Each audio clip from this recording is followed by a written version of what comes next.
Hey, salut, tire-toi une bûche. Pardon? Bah oui, prends-toi une chaise, rejoins-nous. On a des choses à te raconter.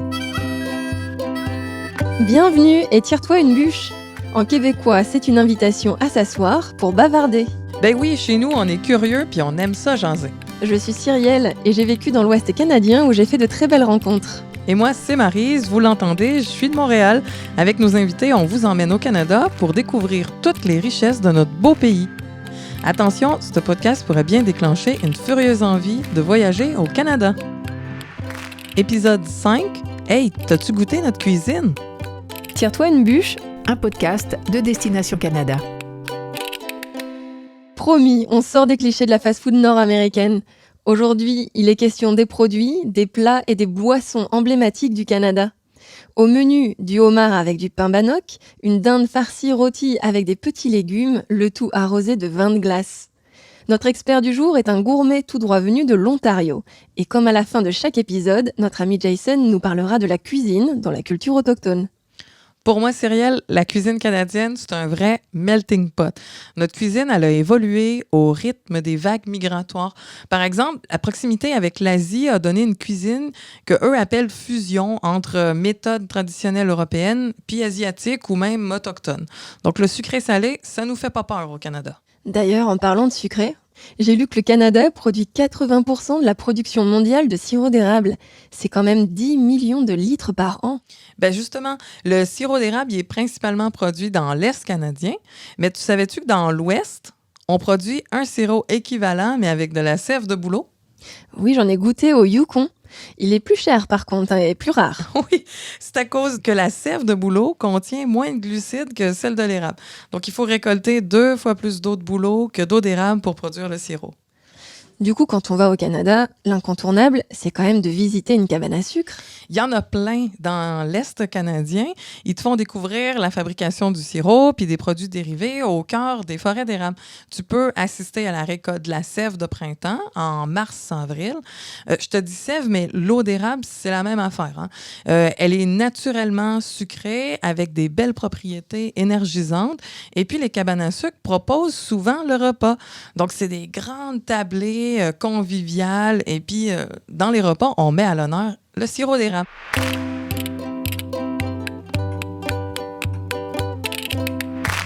Pour notre quiz du jour, on change les rôles. C'est moi qui te pose les questions, Cyrielle. Comme tu as vécu dans l'Ouest canadien, ça devrait être facile.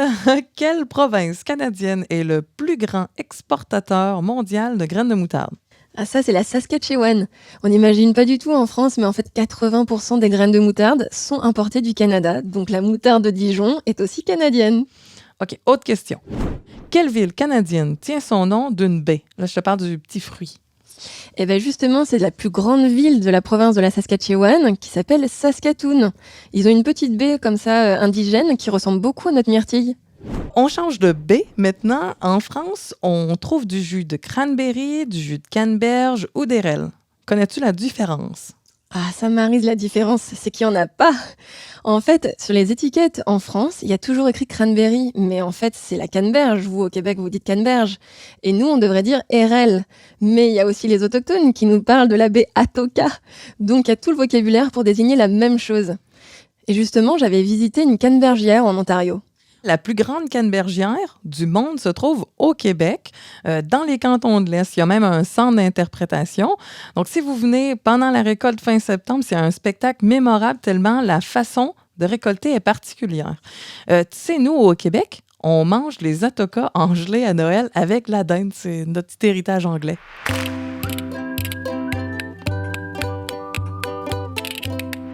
Quel expert as-tu trouvé pour nous donner le goût de visiter le Canada ? Jean-Pierre, il est œnologue au vignoble 13th Street à St. Catharines, tout près des chutes Niagara, c'est en Ontario. Mais attention, boire avec modération a bien meilleur goût. Bienvenue, ravi Jean-Pierre de t'accueillir aujourd'hui. Merci à toi. Jean-Pierre, tu viens d'où, toi? Puis surtout, qu'est-ce qui t'a amené en Ontario, au Canada? Bien, écoute, je suis issu d'une famille de viticulteurs bourguignons du nord de la Bourgogne. J'ai eu l'occasion d'aller travailler à l'étranger, de vinifier notamment en Amérique du Sud. Et il y a un moment, je me suis dit que j'avais besoin de faire autre chose, de me frotter à d'autres cépages, de me frotter à d'autres climats. Et puis, il y a une proposition qui est arrivée un jour du Canada. Et qu'est-ce qui permet, dans cette région en particulier de l'Ontario, de faire pousser de la vigne? Alors, c'est très simple. Il y a deux régions vraiment de viticulture au Canada. La côte ouest avec la Colombie-Britannique et notamment la vallée de l'Okanagan, et la côte est avec la péninsule du Niagara, qui en fait se situe entre les deux des grands lacs du continent nord-américain sur l'est, entre le lac Ontario et le lac Erie. Et on bénéficie de la masse des grands lacs qui vient atténuer un petit peu le climat continental. En fait, le lac va emmagasiner de l'air chaud pendant l'été et va le restituer pendant l'hiver. Donc, il va rafraîchir pendant l'été, il va réchauffer un petit peu le relief et les environs l'hiver. Jean-Pierre, c'est vrai qu'a priori, on ne s'attend pas à trouver des vignobles, parler d'œnologie au Canada. Est-ce que tu peux nous dire quel type de vignes on trouve dans ta région? C'est très, très varié. N'oublions pas que le Canada est un pays d'immigration. Tous les viticulteurs qui sont arrivés ont apporté leurs cépages de chez eux. C'est la région des vergers, donc tu as des vignes, mais tu as aussi des vergers, c'est la production de fruits. Il y a deux vergers dans le Canada, il y a l'Okanagan d'un côté, effectivement, et puis il y a le Niagara de l'autre côté. Et comme c'était une région jeune au niveau viticulture, les gens ont essayé de faire pousser un petit peu tout ce qu'ils ont pu. Ils ont fait des essais à grandeur nature. Le premier cépage sur les blancs, le cépage roi, c'est le Riesling. On a aussi beaucoup de chardonnay qui servent à faire des vins tranquilles, typés chardonnay Bourgogne. Mais les chardonnays servent aussi à faire beaucoup de bases de vins effervescents. Le cépage le plus planté en rouge en Ontario reste le Cabernet Franc. Du pinot noir pour des vins rouges légers, type Bourgogne, mais aussi des pinots noirs pour faire des bases des vins effervescents aussi. Qu'est-ce qui fait que le vin de glace est si spécial au Canada? Alors, le vin de glace, effectivement, c'est un produit unique. Le Canada est, je pense, le seul pays au monde qui est capable d'avoir une production de vin de glace tous les ans, régulière. Ça se ramasse pas toujours à la même période exactement, mais pour la petite anecdote, les viticulteurs et les œnologues, les professionnels, perdent un petit peu de la beauté des vacances de Noël, parce qu'en général, ce sont là où les températures descendent de plus froid et où on est obligé d'aller en pleine nuit ramasser les vins de glace par les températures négatives de -10 ou plus basses. Parce que effectivement, ces vins sont issus de raisins qu'on ramasse gelés. Donc, on a une concentration de sucre dans les raisins déjà par rapport au phénomène de cryo-extraction. Et quand on les presse gelés, on va extraire le sucre et on va laisser la glace dans le pressoir. Et ça donne un nectar, ça donne une concentration de sucre phénoménale qu'on va faire fermenter après. Est-ce qu'il y a des moments idéaux pour venir goûter ces vins de l'Ontario ? Alors, suivant les années, on commence à ramasser pendant les fêtes de Noël, mais ça peut aller sur janvier, ça peut aller sur février, en fonction des fenêtres de froid et puis des coups de froid et ainsi de suite. Et il y a toujours le festival des vins de glace à Niagara en janvier, étalé sur 2 ou 3 week-ends. Le Canada, l'Ontario a pris l'exemple de la Californie pour faire de l'agrotourisme avec les places ouvertes. C'est ouvert toute l'année, c'est ouvert tous les jours. Il y a un grand panneau qui vous invite à venir. Les caves, de plus en plus, ont des restaurants dans leur propriété. Il y a des dégustations offertes, des dégustations guidées. Il y a des caves qui se sont spécialisées pour faire des grands concerts. Est-ce que tu peux nous parler d'accords mévins qui sont vraiment propres à l'Ontario? Bon, étant donné que c'est une région de fruitiers, c'est clair qu'il y a une production de fruits l'été, cerises, prunes, pêche, nectarines, pommes, il y a plein de choses. Il y a beaucoup de cultures de produits maraîchers, il y a plein de légumes en plein champ. Donc dans la restauration, ça se retrouve, il y a une ouverture, il y a une curiosité. Dernière question pour toi. Après tout ce que tu nous as dit, qui nous a bien alléché, est-ce qu'il est bon, le vin canadien ? Oui, effectivement, parce que on commence à avoir des reconnaissances internationales au niveau des concours internationaux. Les Français de Sancerre, par exemple, aussi, qui en ont goûté, sont très surpris. On a des conditions très intéressantes. Le pays s'est doté de technologies, de techniciens, de connaisseurs, de professionnels. On a plus de contrôle. Merci beaucoup de nous avoir partagé tout ça, de nous avoir fait découvrir les vignes canadiennes. On ira les goûter la prochaine fois qu'on passe à côté de chez toi. Bonne journée, à bientôt. Allez, salut à vous. Merci beaucoup, à bientôt. Bye bye.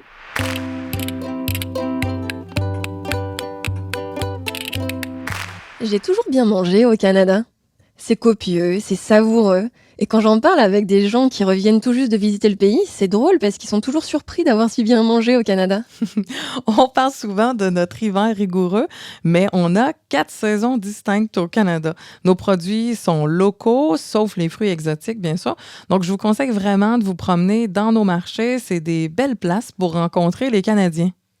Est-ce que tu as des anecdotes sur la nourriture? Bien, Côte-et-Mer, on en parlait tout à l'heure de la capitale du homard qui est au Canada.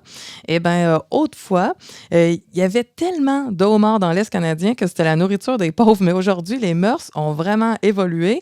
Et puis, on est heureux de pouvoir en manger matin, midi, soir, à toutes les sauces. De mon côté, j'ai souvent mangé des chaudrées au Canada. C'est des soupes veloutées à base de poissons ou de fruits de mer. Et ils font même des compétitions de clam chowder soup dans l'Est canadien. Ils en font avec la morue de Terre-Neuve-et-Labrador ou avec les huîtres Malpec, les noix de Saint-Jacques de Digby, même les moules de l'île du Prince-Édouard. Ouais, tu savais qu'à l'intérieur du Canada, on trouve des très bons poissons d'eau douce grâce au lac. Quand j'étais dans l'Ouest canadien, on m'a fait goûter le saumon aussi de plein de façons. Grillé, fumé, à la plancha. Moi, je l'adore quand il est mariné dans du sirop d'érable et de la sauce soja. Et côté terre, nous, les Canadiens, on aime bien les viandes effilochées, steak ou burger aussi. Les brochettes marinées, on la cote.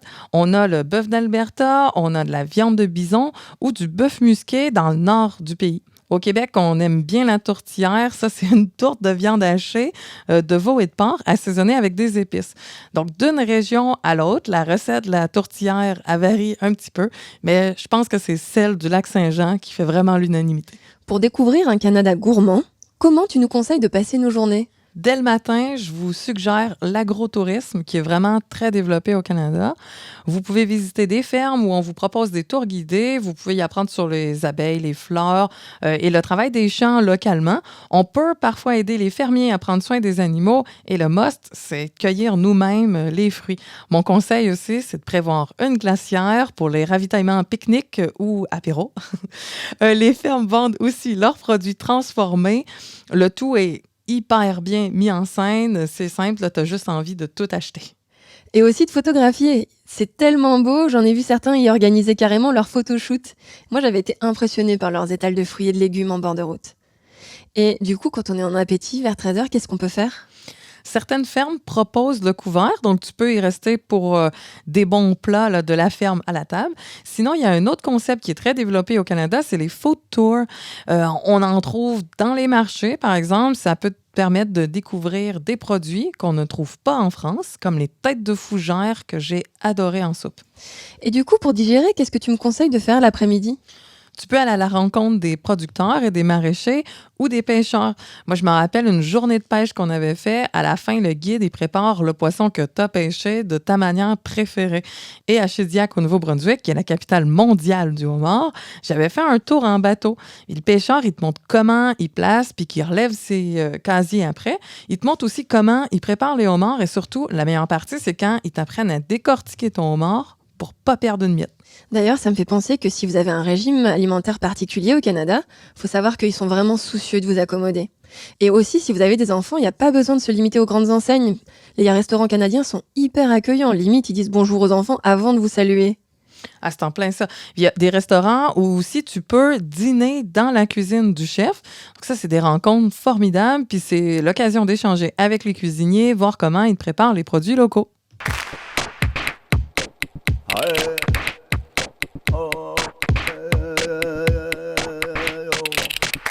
Salut Jason. Salut, Jason. Oui, salut les Maryse, vous allez bien? Super, merci Jason. Et aujourd'hui, on se demandait quelle est la nourriture traditionnelle des autochtones. La nourriture va différer d'une nation à l'autre selon le territoire où ils sont situés. Donc, évidemment, si je prends les Premières Nations de la côte ouest, la consommation de poissons, notamment de saumon, est très importante, tandis que si je prends les Autochtones des Grandes Plaines, à l'époque, c'était plutôt une consommation de viande rouge, notamment le bison, l'élan. Maintenant, pour les Premières Nations de l'Est, bien c'était plutôt le cerf, c'était plutôt l'élan aussi.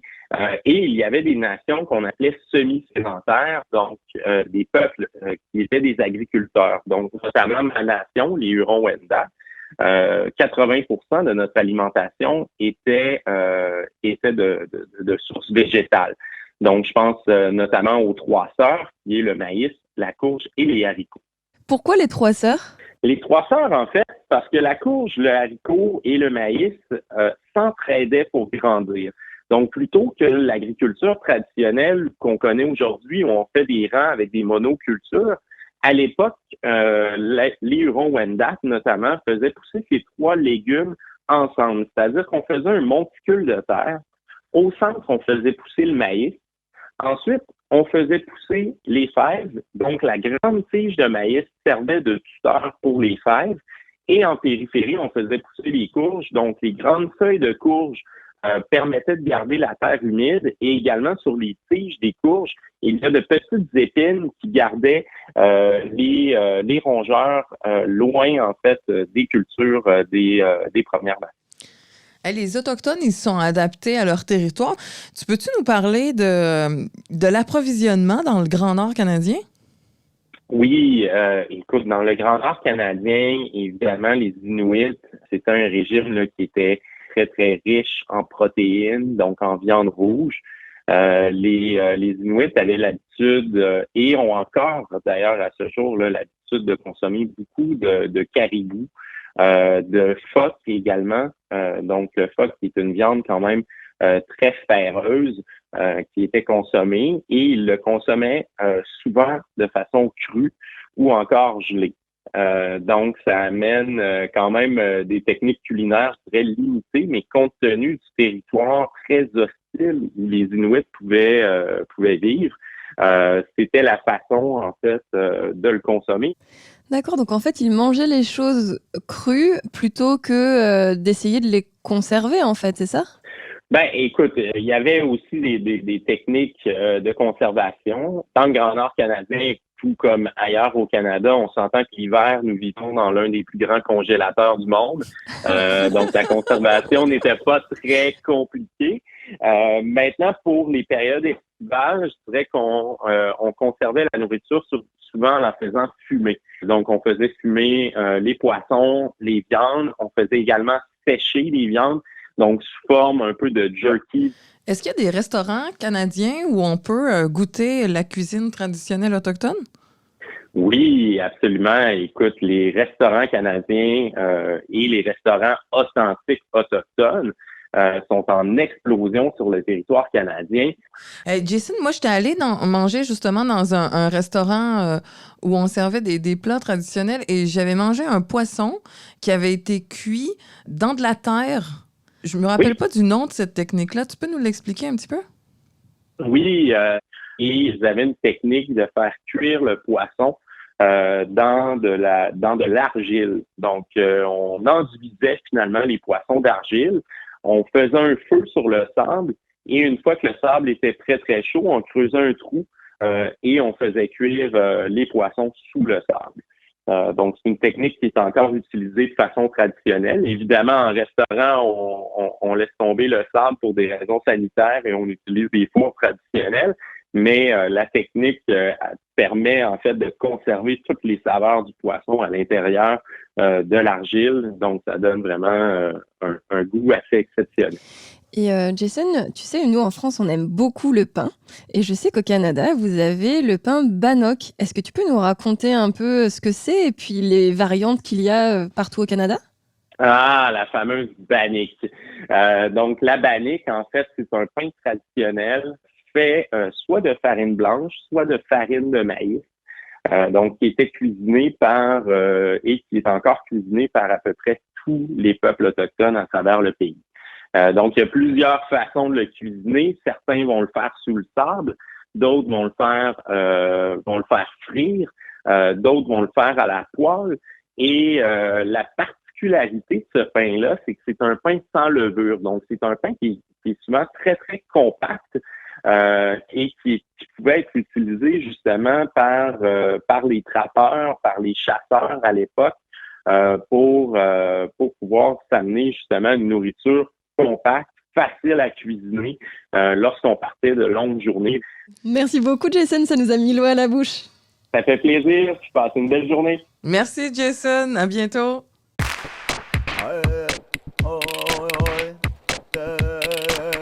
Tire-toi une bûche, c'est fini pour aujourd'hui. Merci pour votre écoute. On espère que cet épisode vous a plu. Et pour planifier votre voyage au Canada, visitez le site de l'Office de tourisme canadien, explorercanada.fr. Pour découvrir les activités en français au Canada, direction corridorcanada.ca. Si vous avez aimé, abonnez-vous à notre podcast et notez-le. Laissez-nous aussi un commentaire sur la plateforme que vous utilisez, puis surtout, parlez-en autour de vous. Merci et à la prochaine.